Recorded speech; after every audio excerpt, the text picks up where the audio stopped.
This is the X-Zone Broadcast Network, broadcasting worldwide on broadcast affiliates and satellite program providers, including CNN Broadcast Network, Sirius Satellite Network, Star Media, Good News Radio Network, Angel Broadcast Network, Wiki Broadcast Network, and WPBN TV. For more information on the X-Zone Broadcast Network, visit us at www.xzbn.net.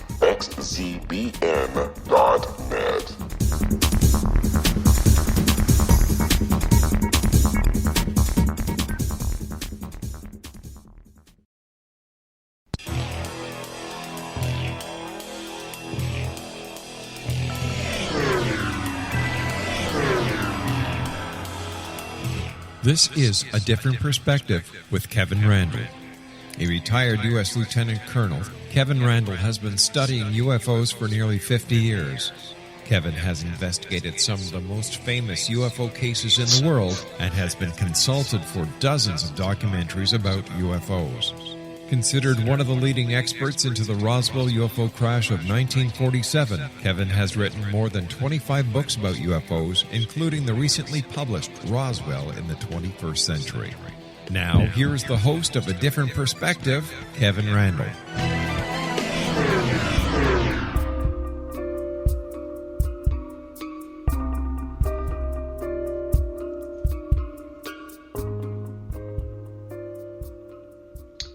And welcome. We are back after a 167-hour break, I guess. I thought tonight we don't have a guest because I thought maybe we should take a moment to do a retrospective of some of the past shows. And I know we're a little bit early on that kind of thing, but over the last few weeks we've had some guests that have made some provocative statements. And given that I've received a number of inquiries from various people about things that came up on the program that weren't addressed at that time, I thought this might be an opportunity to do some of that. For example, we did a show about the Socorro UFO landing with Ben Moss and Tony Angelino. Sorry about that, Tony. And during that conversation, they mentioned something about pictures. I had heard nothing about pictures associated with this case. I thought that other things were more important. Other things were more important to me, I suppose I should say, and I kind of glossed over the pictures. But people had asked me about that, and it wasn't clear whether there were pictures, a picture, what the pictures might have shown, who took them, and when they were taken. I asked Ben Moss about that, and he didn't answer the questions directly on email, but he sent me a copy of their presentation they had done at the MUFON conference in Orlando, Florida. While I watched that, my questions about the pictures were answered. What I learned is there is a single picture. It was taken by Ray Sanford. It was taken about 4 months after the UFO sighting. He was taking a picture of the dynamite shed that Lonnie Zamora had talked about as the reason he had given up the chase of the speeder and went toward the direction he did because he was afraid there was some problem with this dynamite shed. I do not understand why, but when Ray took this picture, he didn't notice that there were other things in the sky around it. That I can kind of understand, I suppose I should say. What I don't understand, when he got the picture back, he did not see the images in the background on the picture. So there's a single picture. It shows several of the Zamora-type objects, meaning they're oval-shaped objects. One of them has some landing gear extended. One of them was taken about 0.6 miles from the lens of the camera, so it's a good half mile away. Stanford has not made the picture public.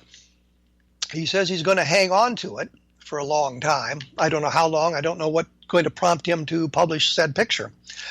I'm always worried when we learn that there's a photograph of something and people are hanging on to them. We had the Roswell slides where we had a similar circumstances. There were pictures and nobody wanted to show them to anybody for a 3-year period. So we have a picture that was allegedly taken of the Socorro object. It is in the hands of Ray Sanford, and I don't know when we're going to have an opportunity to see it. If it can be validated, if there's been no doctoring of the film, there's been no doctoring of the image, we get to see the actual negative, and this is film taken with a negative as opposed to a digital camera. There are things we can tell from that negative. But at this point, it doesn't seem that Ray is willing to make any of that sort of material available. And I wonder when he finally does produce a picture, if we're going to have an opportunity to take a closer look at the negatives and have a proper investigation of it. I suspect we'll just be shown an image of it, and that will pretty much be the end of it, given the way some of these things have gone in the past, not necessarily with Ray Stanford, but with other similar events in the past where we're told something exists, we're eventually given an opportunity to take a look at it, but when we have that opportunity, it doesn't quite pan out. So that answers the questions about the pictures that we mentioned on that program with Ben and Tony. They also talked about the symbol on the craft that Zamora saw, and what is the real symbol and what is the fake symbol and all of that sort of thing. Well, I've done some research into that in the couple of weeks that have followed our discussion on that, and I'll have some more to say about that and this whole sordid fair of the symbols. There's not just two, as was sort of alluded to, but there's probably at least a half a dozen and maybe more of those that have been published in various arenas, including the internet. You can type Socorro symbols into your search engine and get a look at some of those. What we'll do when we come back is examine this in depth and talk about where some of that information can be found. So when we come back, we'll talk about that, and we'll talk about some of the other things that have shown up on the programs in the last few weeks. So we'll be right back.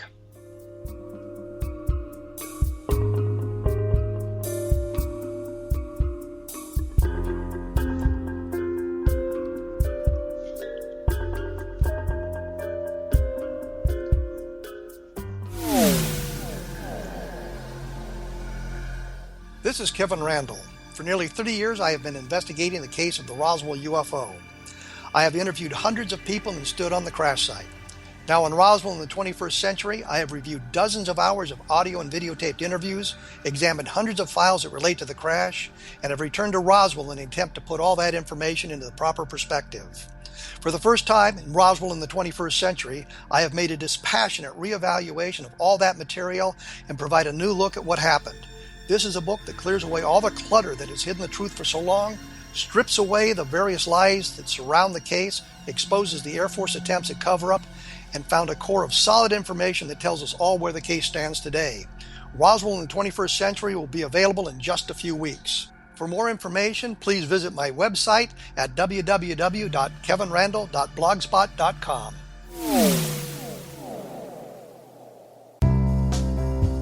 Gibbs A. Williams, Ph.D., is a practicing psychoanalyst, supervisor, researcher, and author in New York City. Much of his life has been dedicated to understanding nature and the uses of meaningful coincidences or synchronicities. His radical and original non-Jungian, non-mystical, non-magical theory of synchronicities illuminates much of the fog surrounding this challenging and perplexing topic. His ideas and manners are fresh, presented in a style that is both entertaining and highly informative. He is also an expert on crisis intervention, specially focused on violence reduction for the police and citizens, mastering anxiety, frustration, and stress without the use of medication, and effectively preventing and treating heroin addiction.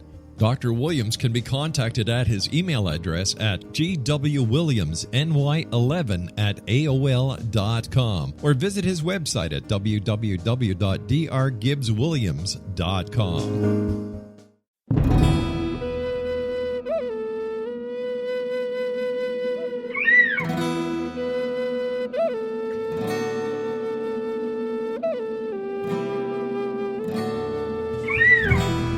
Shamanism is recognized as a method to access the quantum level. Mastery of shamanic skills puts spiritual information and healing power into your hands. Path Home Shamanic Art School, a bonded Colorado certified occupational school, has met rigorous state standards, ensuring its director and instructors have the qualifications to teach the shamanic arts. Path Home offers its certification program in blocks of study. Block 1, a 5-day intensive, will be held in the beautiful mountain town of Coaldale, Colorado, October 13th through 18th. Registration deadline is September 12th. Experience Journey Trance, Power Animals, Helping Spirits, Sacred Space, and Life Purpose. Come discover your power. Join me, Gwilda Wiyaka, in the magical world of shamanism. Call 303-775-3431 or visit findyourpathhome.com. As promised, I am back with the retrospective show. I kind of laugh about that because, it's basically a monologue of me talking about these things for the next several minutes. When we broke away, I had mentioned the Roswell symbols. These are the thing that the sign that Lonnie Zamora saw on the body of this craft that he saw. And what's come out is that there is supposedly a number of these things that have been circulating in the internet. There was one that shows an inverted V with 3 lines through it, which is supposedly be the authentic symbol. There's another one that shows sort of an arrowhead, which is an inverted V with a line in it and an umbrella over it and a line underneath it, which is supposedly the inaccurate symbol. And what I've learned in the last few weeks, according to the Project Blue Book files, and there's a thick file of this case in the Project Blue Book files, and these can be accessed on the internet, of course, in a number of different places. But according to the information that was given out by Ben and Tony and information that I found elsewhere, supposedly in April 24th of 1964, Zamora talked to an Army officer named Richard Holder. And Holder told him in the hours, just the hours after this event took place, Holder being stationed at the White Sands Missile Range, so he's close to Socorro, and was one of the people that was brought forward. I think actually he lived in Socorro. And one of the police officers called him about this sort of thing. So Holder went out there and he talked to Zamora. He interviewed Zamora. And he told Zamora 2 things. He told him one is not to mention the creatures that he saw, because that's going to make him look bad, like a lunatic, given the nature of ufology in 1964. And the other thing was not to tell the real symbol, because they could use this for the copycats. If somebody came forward and says, yes, I saw something similar to this, and this is what the symbol looked like, they could tell whether or not it was true because they knew what the real symbol looked like. In the Project Blue Book files, what we have is the image, the umbrella over the arrowhead image, signed by Lonnie Zamora. There's writing on it by somebody else, or printing on it by somebody else, and it's been used to kind of disqualify it as the real symbol. But I think, if I'm doing this sort of investigation, and I've done several of these, that I've got a drawing from somebody, I may write on it myself what it shows and then ask the person to sign it to prove that they actually had given me that image. And I think that may be what happened here. If you go through the Project Blue Book files, you can find 3 different symbols that are given. The arrowhead under the umbrella. There's something that J. Allen Hynek drew. And Ray Sanford made a big deal about finding this letter in the National Archives in 2013 with the symbol that Hynek drew in it. But this is a letter that's in the Project Blue Book file, so it was there for anybody to see who had bothered to read the entire Project Blue Book file. And what that shows is the inverted V with a line above the V and 2 lines between the legs of the V. So it's not the symbol, the real symbol, as we've been told it is. So we need to remember that, even though they're using it to prove that sort of thing. And then there's another symbol that's embedded in a letter, or it's a letter or a report to a superior officer that's very, very difficult to see. But the real symbol, for some reason, is not in the Project Blue Book files. And that makes me wonder about that, simply because if I'm the investigating officer, I know this is going to be classified. In 1964, with Project Blue Book, if there was no explanation for a sighting, it was classified. It was secret. If there was an explanation, then they were supposed to tell the news media everything they knew about the case, because there's a logical explanation. If they didn't know, they refused to talk about it. So we have the Project Blue Book files, which were created in secrecy, you might say. They're not transparent. And the people involved in creating these files and writing these letters and writing these documents and writing the reports all knew that this case would be classified. I do not understand why in that document there is nothing to tell us that the symbol that Lonnie Zamora signed is a fake symbol. There's nothing to suggest that this umbrella with the arrowhead is faked, and they did it for this reason. If you look at the APRO bulletin, APRO being the Aerial Phenomena Research Organization, and it was started by Coral Lorenzen in 1952, and she and her husband were the directors of it. He was the international director, and Coral had some other position. I'm not sure exactly what she was. She basically ran the organization. They lived in Tucson at the time. I mistakenly said on my blog, which is kevinrandle.blogspot.com, when I was recounting some of this, that I thought they lived in Alamogordo. They had moved from Alamogordo to Tucson by 1964. They got there 2 days later. The sighting took place on a Friday evening. They got there and talked to Zamora on Sunday. So it's 2 days later. Holders had a chance to talk to him. The FBI guy who showed up and was telling everybody not to mention that he was there because the FBI doesn't investigate UFO sightings, and talking to the state police and all these other people, they had an opportunity to talk to Zamora. They talked to him at the police station. They were getting cooperation from the Socorro police, and apparently there was state police involved. And now by that point, the Air Force had a representative there, and by the Air Force I mean Project Blue Book, Sergeant Moody. And Coral relates something that I think is kind of interesting, that Sergeant Chavez, who was a confidant of Zamora, had taken a prisoner off somewhere else, and they were left in the office with Zamora and some others. And Zamora was ready to talk to him, and so Jim Lorenzen went off to find him. And he found in the hallway Moody talking to someone else, and I forget who it is.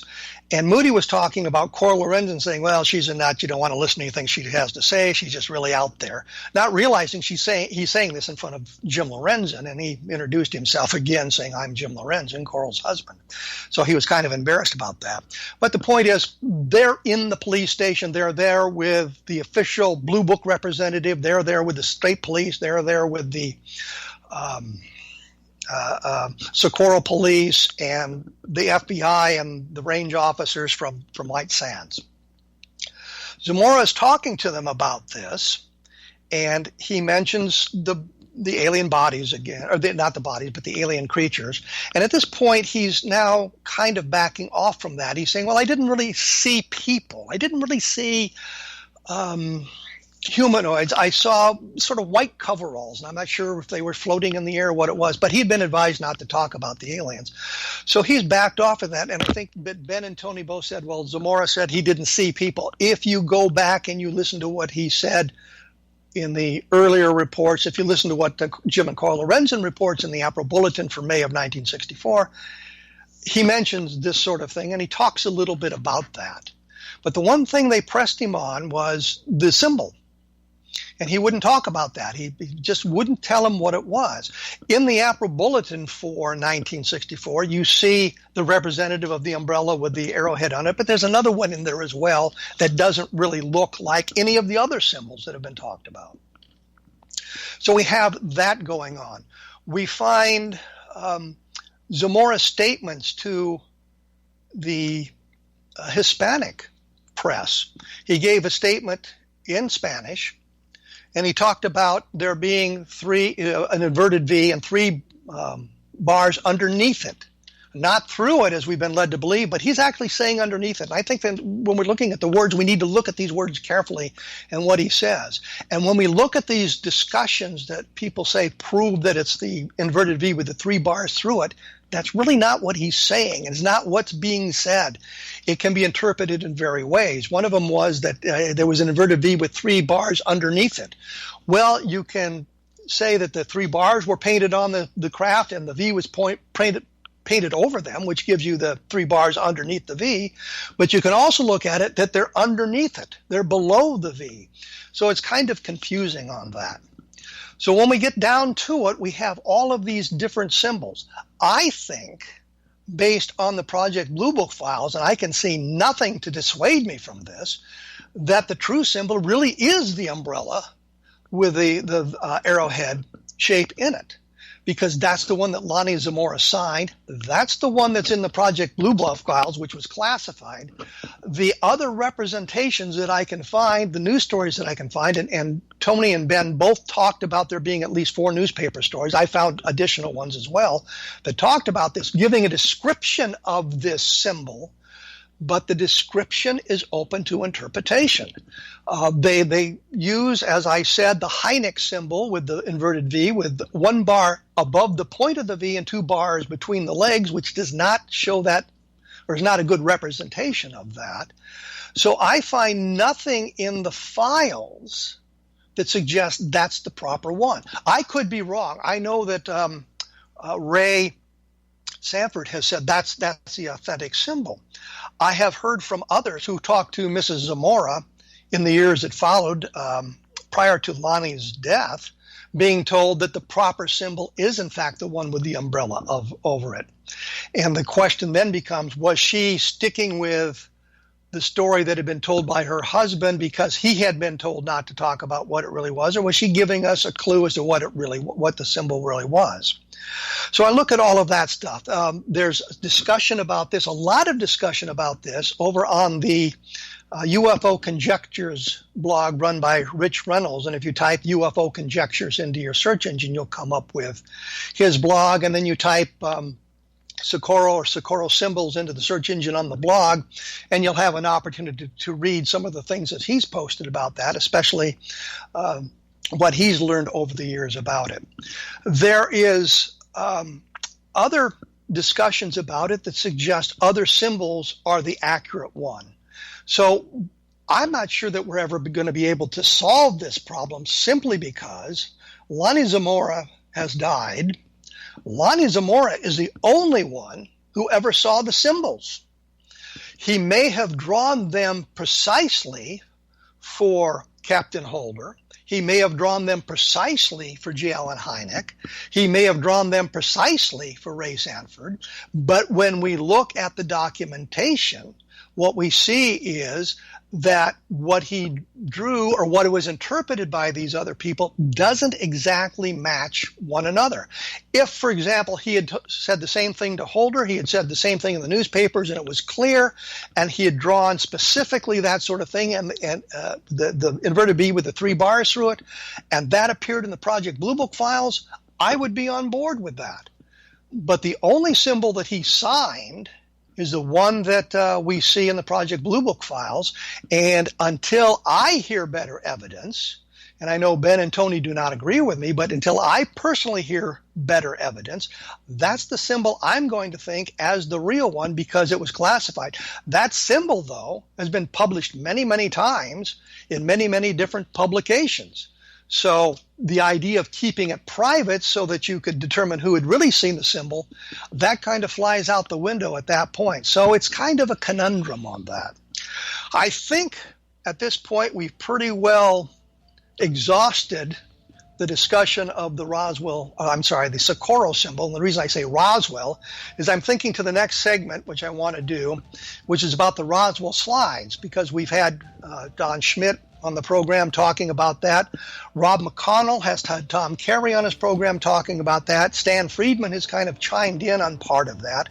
And I think we'll have an opportunity to resolve some of these issues by what we've learned since those discussions have taken place and get a little bit better idea. You can find a great deal about the Roswell symbols in my book, Roswell in the 21st Century, which is available all over the place, but there's a long section on that I think lays out the case in all its minutia. So when we come back, we'll take a look at the Roswell slides, or we'll discuss the Roswell slides, and see if we can't come to some sort of a conclusion.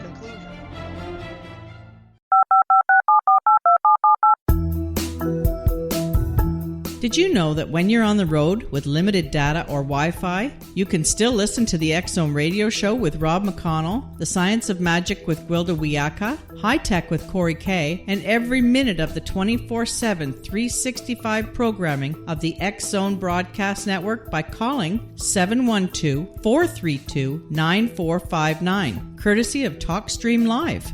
No smartphone, app, or internet needed. It saves your data plan, and it's free if you have unlimited minutes.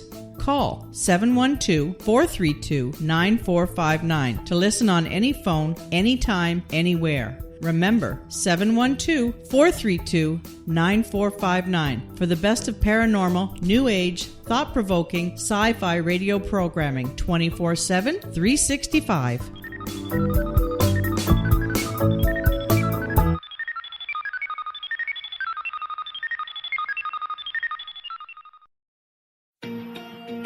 Wouldn't you love to know the secret to everything? Well then, meet Dr. Kimberly McGeorge and her cutting-edge breakthrough knowledge that combines science with possibility.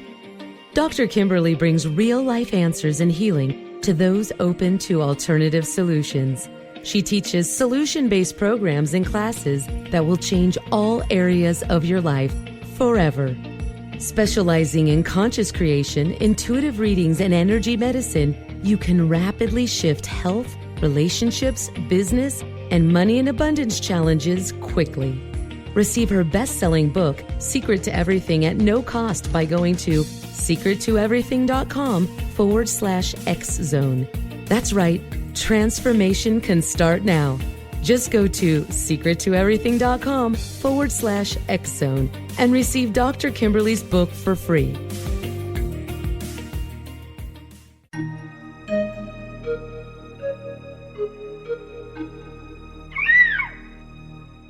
While science pursues fact, magic accesses the quantum level, bridging random facts to form truth. As long as science and magic remain separate and polarized, the truth cannot be known. I'm Gwilda Wiyaka. Join me on the Science of Magic radio program, dedicated to unification and evolution of consciousness. During each episode, I'll be speaking with experienced and respected scientists and mystics. From astrologers to astronomers, from medical doctors to shaman, the scientific method to dowsing and intuition, we'll weave together information from seemingly divergent practices to promote unity and enlightenment. Join me, Gwilda Wiyaka, and the Science of Magic right here on the Mutual Broadcast Network. For more information, visit www.thescienceofmagic.net.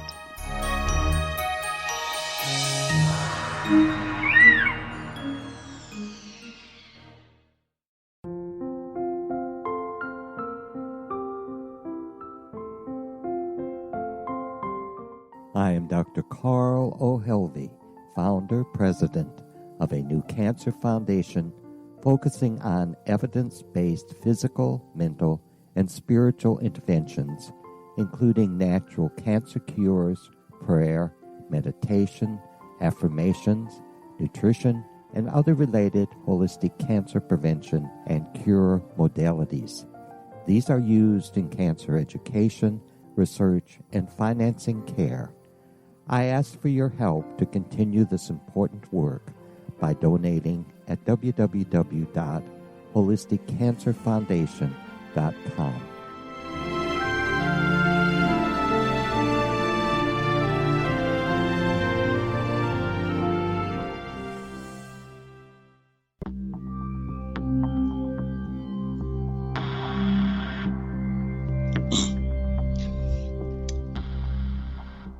And we are back from our long discussion of the symbols that Lonnie Zamora saw in his craft in Socorro, New Mexico. Before we took the break, I mentioned that we would talk about the Roswell slides, and I mentioned my book, Roswell in the 21st Century. And the one thing that kind of annoys me about that, I mean, mentioning my own book repeatedly, it sort of makes it commercial, but I think of the example set by Bill O'Reilly, and I don't mean to suggest that I follow his political conventions at all, but he does a wonderful job of promoting his books on the air.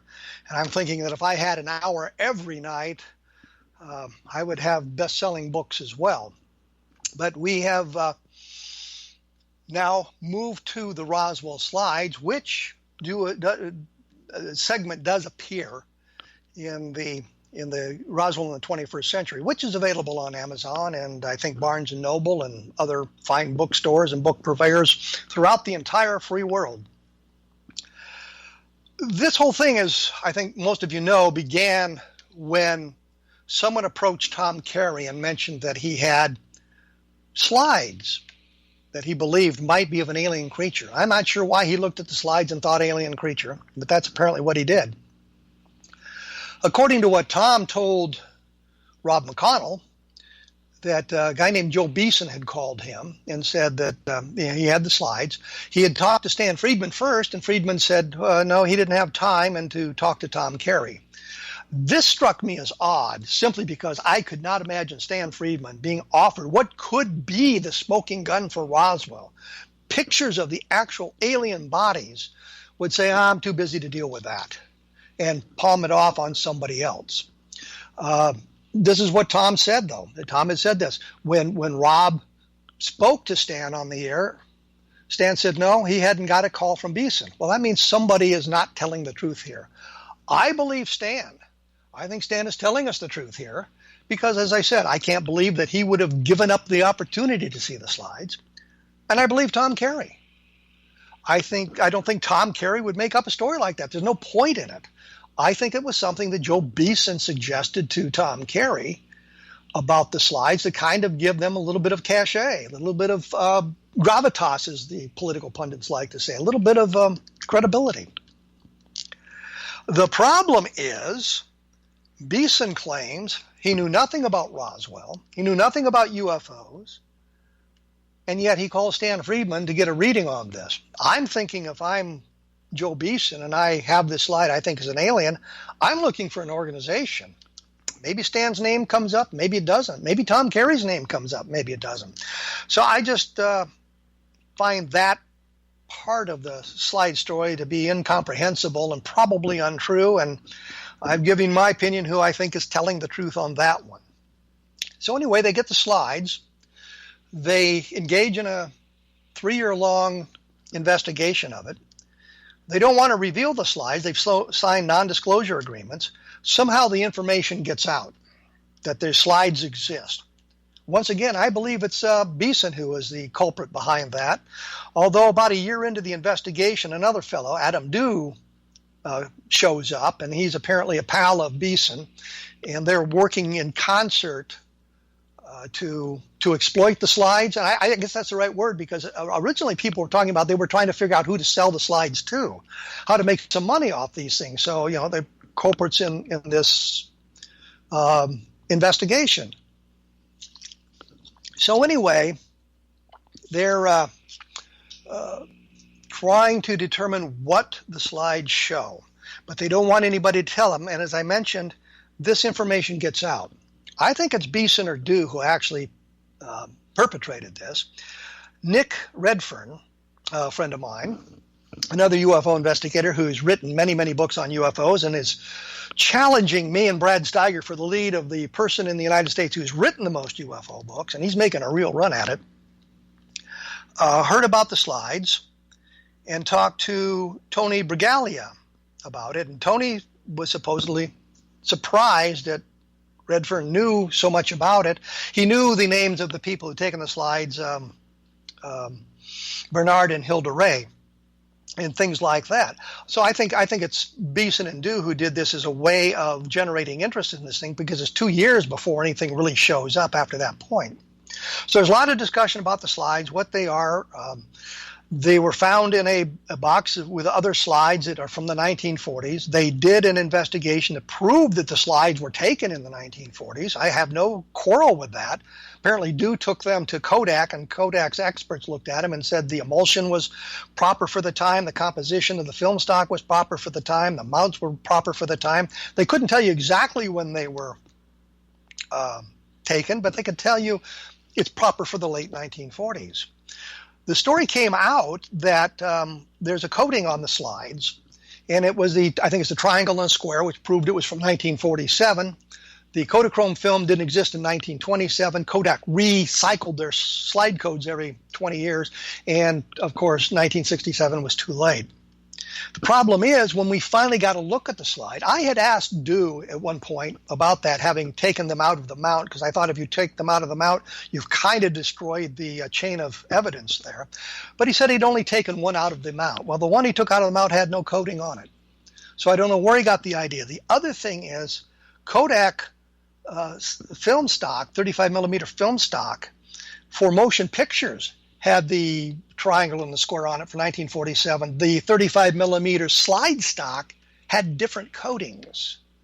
So somebody had learned from the Alien Autopsy, this nonsensical film that appeared in the mid-1990s, when all there was all this discussion about the film stock and the coating on the sides and all of that we all learned, had seen that discussion and hadn't realized that the coating for the 35 millimeter slide film was different.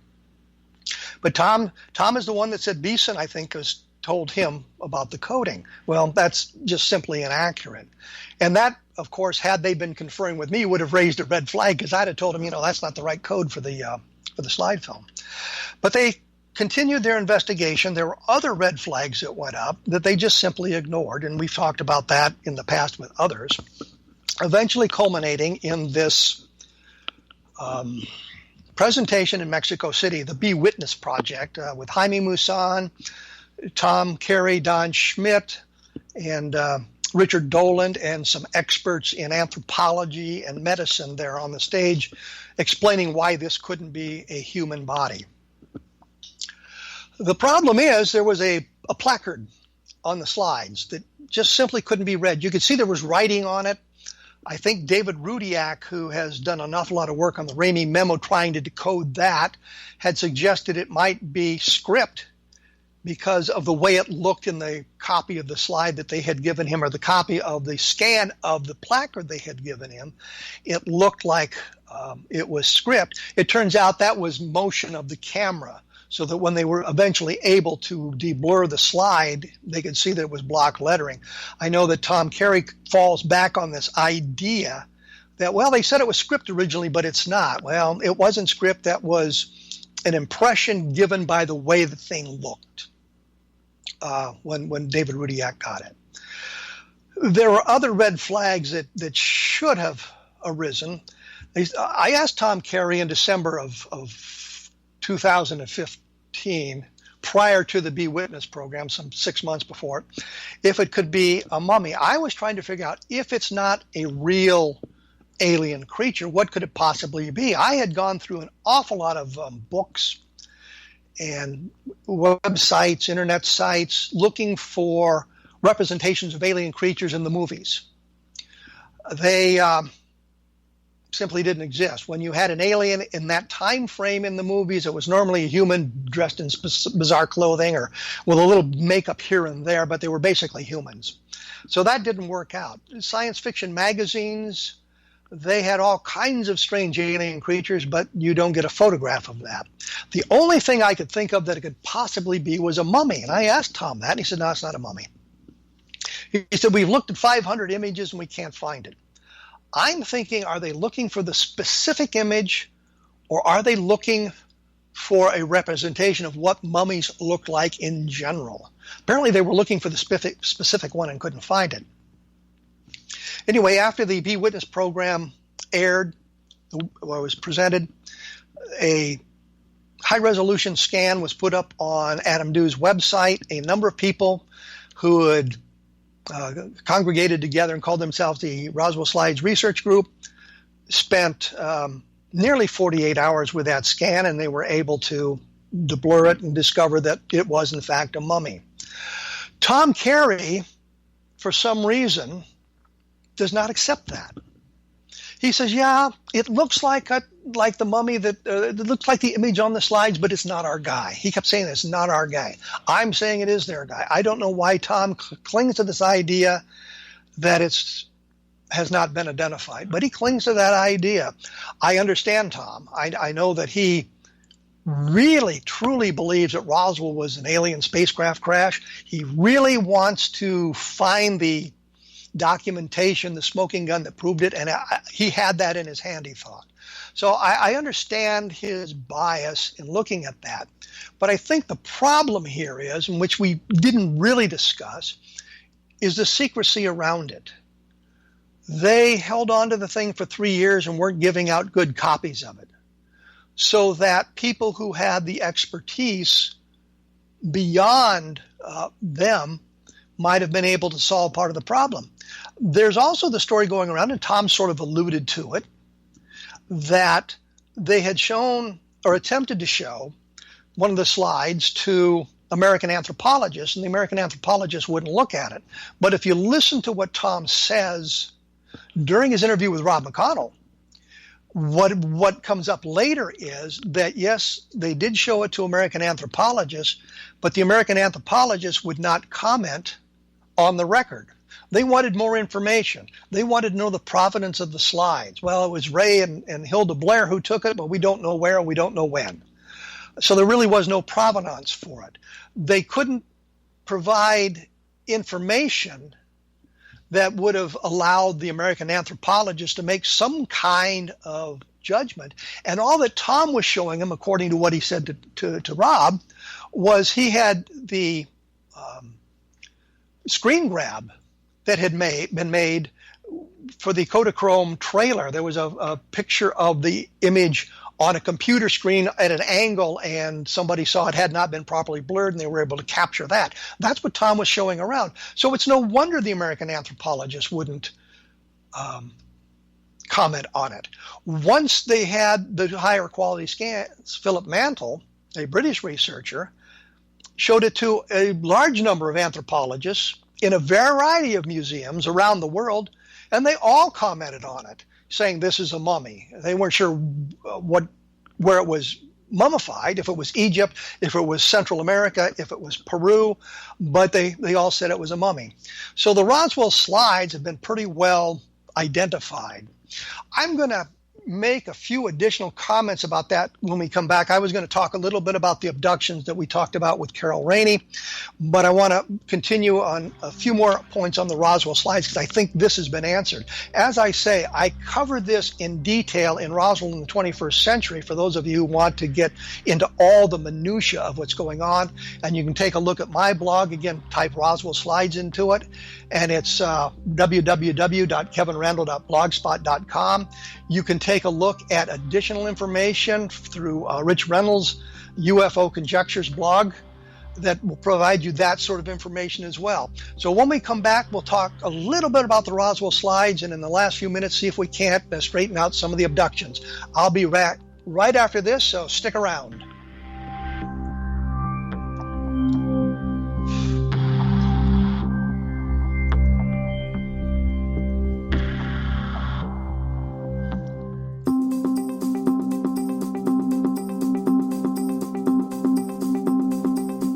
As host of Dialogue with Divinity, I am thrilled to join the X-Zone Broadcast Network and their growing number of affiliates.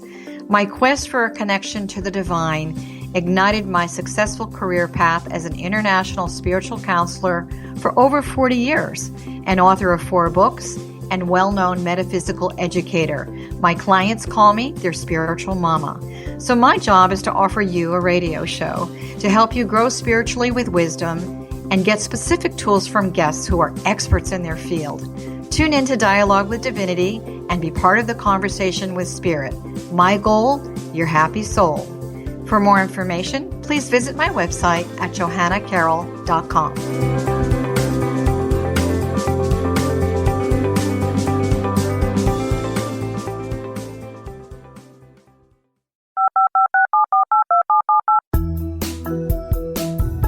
Did you know that when you're on the road with limited data or Wi-Fi, you can still listen to the X-Zone radio show with Rob McConnell, The Science of Magic with Gwilda Wiyaka, High Tech with Corey Kay, and every minute of the 24/7, 365 programming of the X-Zone Broadcast Network by calling 712-432-9459, courtesy of TalkStream Live.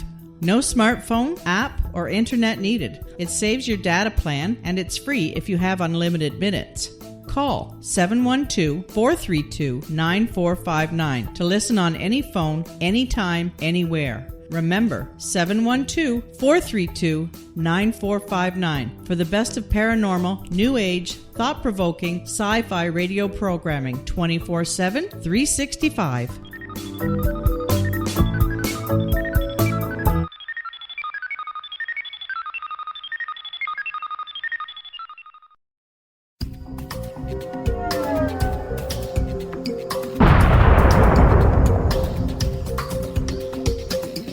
Coming soon to the X-Zone Broadcast Network is A Different Perspective with me, Kevin Randle, as your host. We'll be taking a close look at what is happening in the world of UFOs today with side trips into the paranormal. Guests will range from those who are household names to those who have a different perspective on a variety of topics. No topic will be taboo, but there will be tough questions asked as we all search for the truth about UFOs, the paranormal, and those things that excite us. Sometimes we'll agree with a guest and sometimes we won't, but we'll try to keep the program topical. For those of you who would like to read, be sure to visit www.kevinrandle.blogspot.com and remember to listen to the other fine programs on the X Zone Broadcast Network at www.xzbn.net.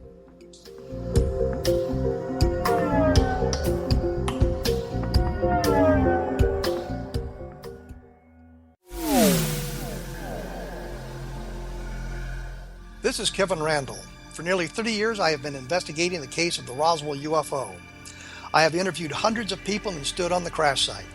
Now in Roswell in the 21st century, I have reviewed dozens of hours of audio and videotaped interviews, examined hundreds of files that relate to the crash, and have returned to Roswell in an attempt to put all that information into the proper perspective.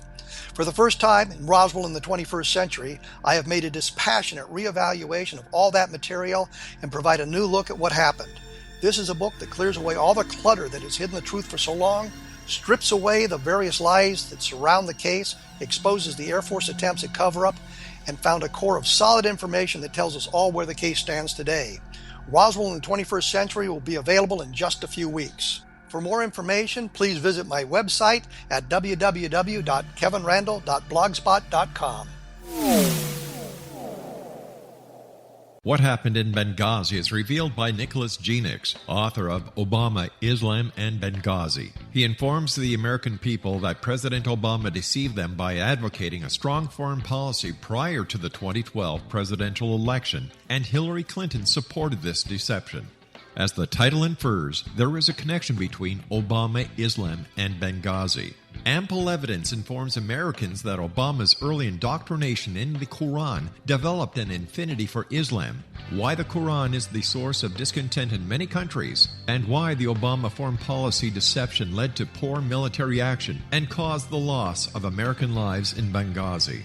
Genix provides 36 questions for the Select Committee on Benghazi to validate if Americans are justified to mistrust President Obama and Hillary Clinton.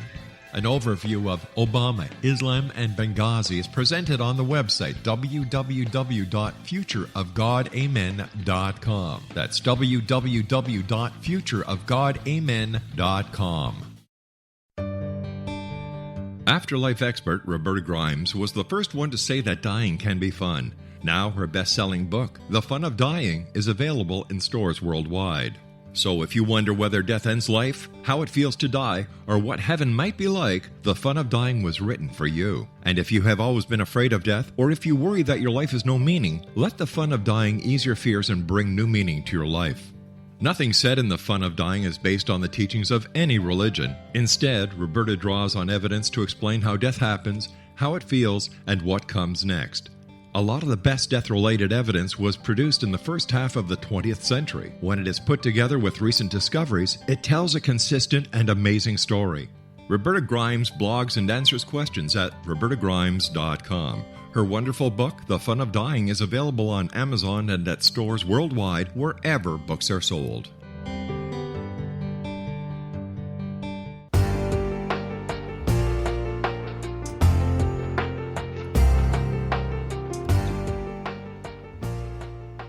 And I am back without a special guest this evening. We're doing kind of a retrospective of some of the shows we've done in the past, seeing if we can't learn a little bit more about some of the items that I know interested you based on the questions I received after the programs aired. When we went away, we were talking about the Roswell slides, and I think about the only thing I have left to say about it. I think it's clear to practically everybody in the world who has taken any time to examine this case, whether it's in my book or on the blogs or websites or whatever, that the image on the slide has been identified.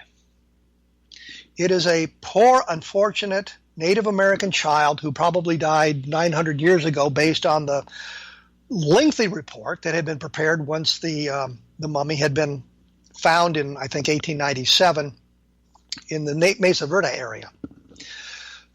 And I always hesitate to say anything about it because you feel like we're exploiting that poor child. But I think everybody understands what it is.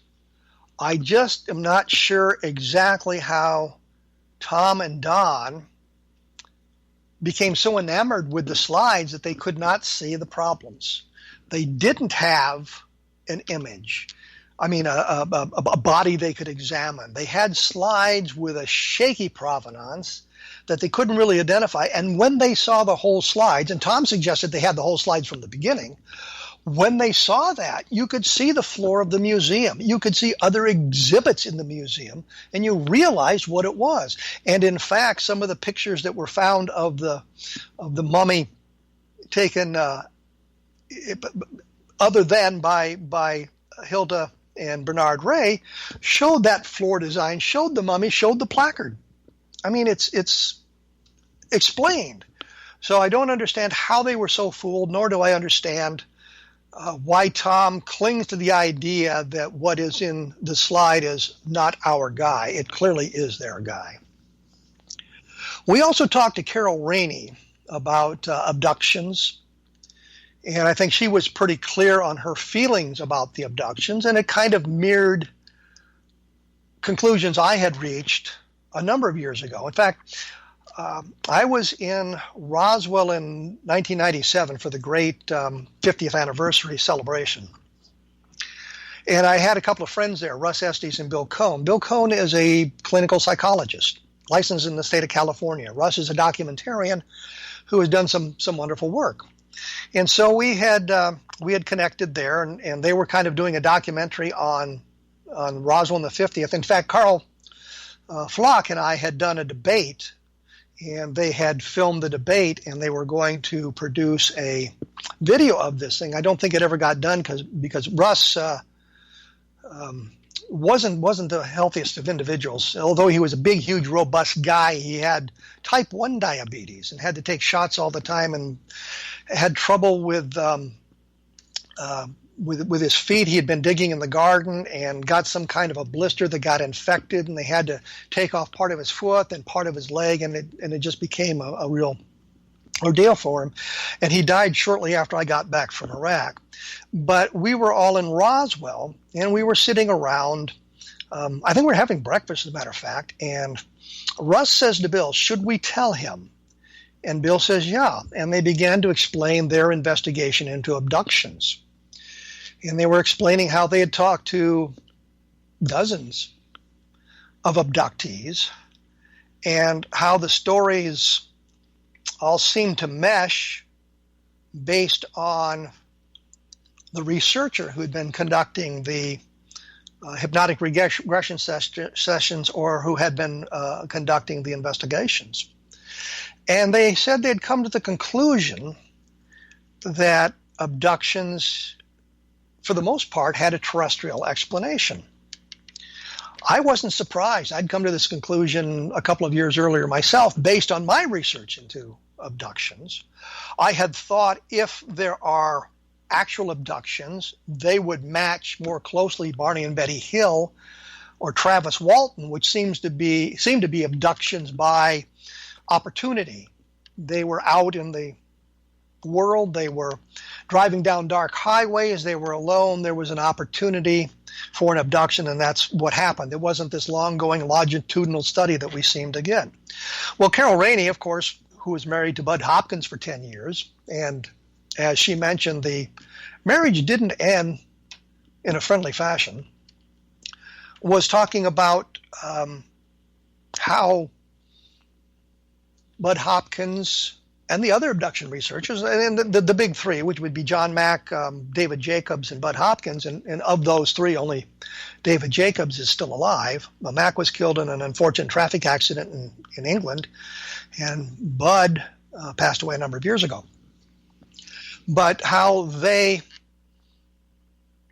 I thought unconsciously led their subjects into the abduction. And the thing that got me is you put someone under hypnosis, and the idea is they become very suggestible. They want to please the operator. It's a phenomenon in hypnosis that's well documented in the journals now about hypnosis, about psychology. And you would hear them say to someone who they thought had been abducted, they're trying to get at the abduction scenario themselves, And the person would say, well, I don't remember anymore. I didn't see anything more. And they would say, yes, you can. Think of it as looking over a wall. Think of it as you're on a crane looking at a movie set. You can see more, and they're busting through these walls erected by the alien creatures to block the hypnotic regression. And I thought, what you're doing there is telling the person there's more there. There's something more to be seen. Even if they're telling you there isn't anything more, you're telling them there is, and eventually they come up with a story. I thought this was very, very important to understand, that even though they were attempting to be unbiased in their research, their bias showed through. And it's something that just really hasn't been addressed. Bill Cohn, Russ Estes, and I did a book called The Abduction Enigma. I think it came out in 1997 or 1998. About this, and we explored all of these things. We explored the past life regressions. We explored the satanic ritual abuse. A lot of this coming out under therapy, under the influence of therapists and that sort of thing. And we saw a connection of all these things. And it looked to us as if there was terrestrial explanations for it. One of the big explanations is sleep paralysis. And if you study the sleep paralysis literature now, you learn that in about 80% of the cases, the person who is undergoing sleep paralysis, who has sleep paralysis, envisions some kind of a creature or entity in the room with them. 80%. So you could have an episode of sleep paralysis, and all you have is this feeling you cannot move, and there's something in the room with you. And once you break the sleep paralysis, that lasts 2 or 3 minutes, and you break the sleep paralysis, everything goes back to normal. If you go to an abduction research with this episode of sleep paralysis, and you say, I have this abduction scenario, and you get to the point and you say, well, I just saw these creatures in the room, that's all I saw, they're going to keep at you until you give them a full-blown abduction scenario. We looked at all of that sort of thing. We looked at 316 people. Many of them were the abductees interviewed by Mack and Hopkins and Jacobs and other abduction researchers. And we found a number of things that were interesting. We found, and I hesitate to say this because we get criticized for it, that a large number of them were either homosexual or bisexual. Not saying that there's anything wrong with that, but here is something that you can't identify by looking at a person easily, and yet there are overrepresented in the abduction population, which led to the question, are there other examples of this? Left-handedness, for example. And I think Mark Rodiger, who's the scientific director at the Center for UFO Studies, said in his short survey of left-handed people, they were overrepresented in the abduction phenomena. I don't know what it means. It's just something that was observed.